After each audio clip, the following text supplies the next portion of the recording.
En plein reconfinement, pas de touristes étrangers à l'horizon, encore moins de businessmen en voyage d'affaires. L'hôtellerie parisienne de luxe est bien obligée de trouver de nouveaux débouchés. Les palaces et autres 5 étoiles cherchent désormais à attirer les locaux, les Parisiens ayant les moyens de s'offrir une escapade à 1 ou 2 stations de métro. Patrick Arnoux est directeur d'un hôtel de prestige, idéalement situé, vu sur la Tour Eiffel.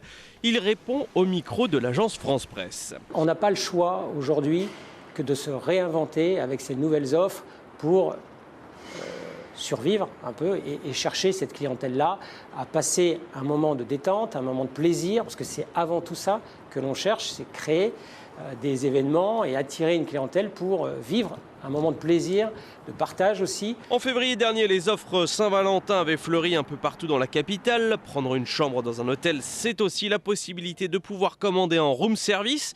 L'impression d'être au restaurant, une sensation qui manque à de nombreux Français privés de bonnes tables depuis l'automne.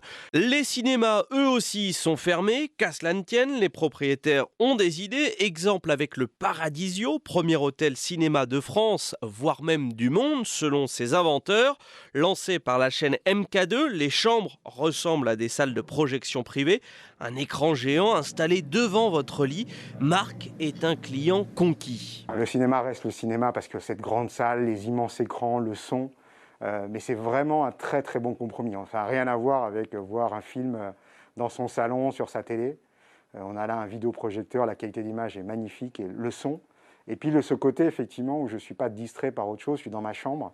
Et tout de suite, effectivement, il n'y a que le film. Et c'est ce moment de coupure qu'on recherche avec le cinéma. Accès au catalogue très pointu du MK2, aux plateformes plus populaires comme Netflix ou Disney+, ou encore aux jeux vidéo de la PlayStation 5.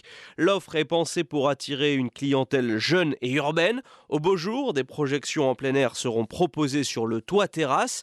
Nathaël Karmitz est à la tête du groupe cinématographique et depuis peu gérant d'hôtel. Alors l'hôtellerie souffre, le cinéma souffre, donc on a décidé de prendre les 2 secteurs les plus porteurs dans la souffrance en ce moment pour les mettre ensemble et lancer une offre qui est pour le coup complètement nouvelle, que ce soit aussi bien du côté du cinéma que de l'hôtellerie, pour arriver à une expérience hybridée. Alors, ce n'est pas donné à toutes les bourses, mais l'expérience est poussée jusque dans les moindres détails.